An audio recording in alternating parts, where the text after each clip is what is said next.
যে আমাদের এই অভ্যুত্থান এবং বিপ্লবের পরেই দেশে অরাজকতা নাশকতা করছে ফ্যাসিস্ট এবং তাদের দোসররা।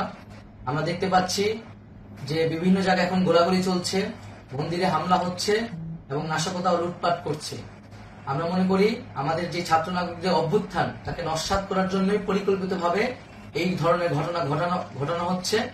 আমরা মুক্তিকামী ছাত্র জনতাকে সজাগ এবং সতর্ক থাকতে আহ্বান জানাচ্ছি এবং আমাদের যে অন্তর্বর্তীকালীন সরকার, আমরা সেই সরকারের যে প্রস্তাবনা 24 ঘন্টার সময় নিয়েছিলাম, জরুরি পরিস্থিতি মোতাবেক আমরা এখনই তার একটি রূপরেখা ঘোষণা করছি। আমরা সিদ্ধান্ত নিয়েছি যে সর্বজন গ্রহণযোগ্য আন্তর্জাতিক খ্যাতিসম্পন্ন নোবেল পুরস্কার বিজয়ী ডক্টর মোহাম্মদ ইউনূসকে প্রধান উপদেষ্টা করে অন্তর্বর্তীকালীন সরকার গঠন করা হবে এবং ডক্টর মোহাম্মদ ইউনূসের সাথেও আমাদের কথা হয়েছে। তিনি ছাত্র জনতার আহ্বানে বাংলাদেশকে রক্ষা করতে এই গুরু দায়িত্ব নিতে সম্মত হয়েছে। আমরা সকালের মধ্যেই আমরা এই সরকার গঠনের প্রক্রিয়া দেখতে চাই।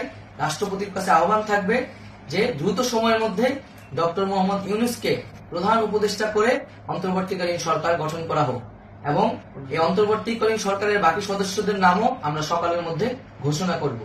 প্রিয় বন্ধুগণ, দেশে যে অরাজকতা চলছে, মানুষের জীবনের নিরাপত্তাহীনতা চলছে, সেজন্য আমরা রাষ্ট্রপতির কাছে আহ্বান জানাচ্ছি দেশে আইন শৃঙ্খলা পরিবেশ ফিরিয়ে আনার জন্য দ্রুত সময়ের মধ্যে কার্যকর ব্যবস্থা নিতে হবে এবং আইন শৃঙ্খলা বাহিনীকে সহযোগিতা করার জন্য মুক্তিকামী ছাত্র জনতাও রাজপথে থাকবে এবং অন্তর্বর্তীকালীন সরকার গঠন না হওয়া পর্যন্ত মুক্তিকামী ছাত্র জনতাকে রাজপথে থেকে তাদের যে অভ্যুত্থান, সেই অভ্যুত্থানকে রক্ষা করতে হবে। প্রিয় বন্ধুগণ, আমরা রক্ত দিয়েছি, শহীদ হয়েছি। আমাদের যে প্রতিশ্রুতি একটি নতুন বাংলাদেশ গঠন করার জন্য, সেটিকে আমাদের অবশ্যই বাস্তবায়ন করতে হবে এবং অবশ্যই ছাত্র জনতার প্রস্তাবিত সরকার বাদে কোন ধরনের সরকার কিন্তু মেনে নেওয়া হবে না। আমরা বলেছি কোন ধরনের সেনা শাসিত সরকার অথবা সেনা সমর্থিত সরকার অথবা এই ফ্যাসিস্টদের দোসরদের কোন বিটিম সরকার কিন্তু আমরা মেনে নিব না। কোন গণবিরোধী সরকারকে মেনে নেওয়া হবে না।